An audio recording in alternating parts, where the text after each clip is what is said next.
But what I wanted to do was start with a thesis. So I like to do it in any of these sort of topics, and it's one that seems reasonable at face value, and that's that OT environments are unique, and we need OT cybersecurity tools to solve OT cybersecurity problems. It makes a ton of sense.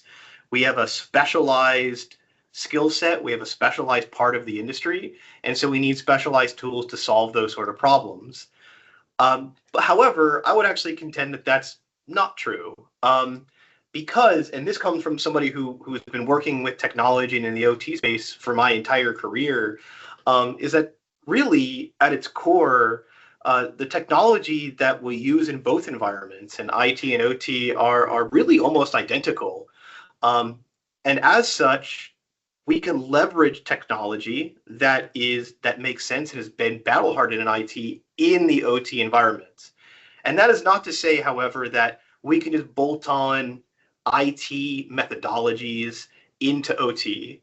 There are certain things in OT that are different. I just contend that it's not the technology. And that is in that OT still has specialized risk architecture and implementation requirements. So how you leverage that technology is really important in OT, perhaps not the technology itself.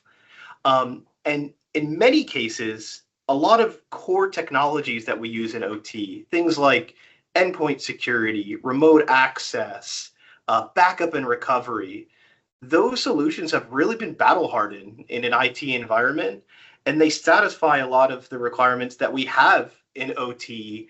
And because they've been around for a long time in IT, I would contend is that they actually make more sense in OT because they've had the time to bake, and they still serve the technological requirements that we have for industrial environments.